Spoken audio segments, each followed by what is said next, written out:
North Kashmir Sopore से बड़ी ही अफसोसनाक खबर सामने आ रही है, जहां पर आज एक और मर्डर केस जो है वो सामने आया है। जी हाँ नाज़रीन, बड़े ही अफसोस के साथ कहना पड़ रहा है कि नॉर्थ कश्मीर के सोपोर से खबर सामने आ रही है, जहां पर एक आदमी जिसकी एज लगभग 65 इयर्स की बताई जा रही है, उसको वहां पर अपना ही कजिन जो है वो मार देता है। थोड़ा सा आपको तफसीलन बताए, ये केस जो है ये आज ही नॉर्थ कश्मीर के सोपोर में पेश आया है, जहां पर एक आदमी जिसकी एज लगभग 65 इयर्स की बताई जा रही है, ये लैंड डिस्प्यूट का मामला है, यानी कि जमीन का मामला है। उसके बाद जो है दोनों कजिन्स के बीच में तू मैं हो जाती है, जिसके बाद एक कजिन जो है वो उसका पे हमला करता है, जिसके बाद वो शदीद तौर पर जख्मी होता है और उसके बाद उसको वहां नजदीकी हॉस्पिटल लिया जाता है, जहां पर डॉक्टर्स उसको मुर्दा करार देते हैं। मैं आपको बता दूं कि ये आज ही ये केस जो है, ये मर्डर केस हो, चाहे ड्रग केस हो या और कोई क्राइम केस हो,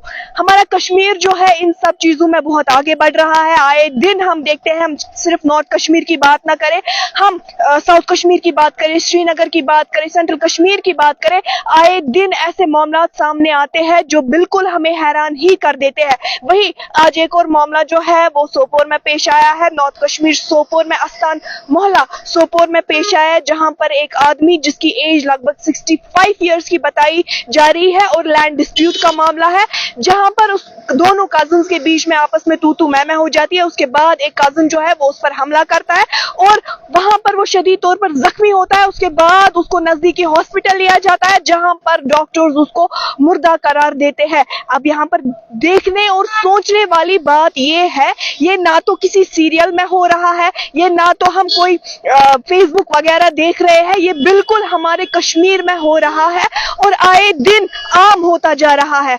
जिस कश्मीर को हम इंसानियत के नाम से जानते थे, भाईचारे के नाम से जानते थे, वही आज ऐसे केसेस देखने को मिल रहे हैं जो रोंगटे खड़ा कर देता है। हम पुलिस की बात करें तो पुलिस ने उस आदमी को अरेस्ट भी किया है और नोटिस भी जारी की है। अब क्या कुछ पुलिस इन्वेस्टिगेट करती है वो भी देखेंगे। दीगर अपडेट्स के लिए आप हमारे साथ बने रहिए और देखते रहिए दामद इरशाद।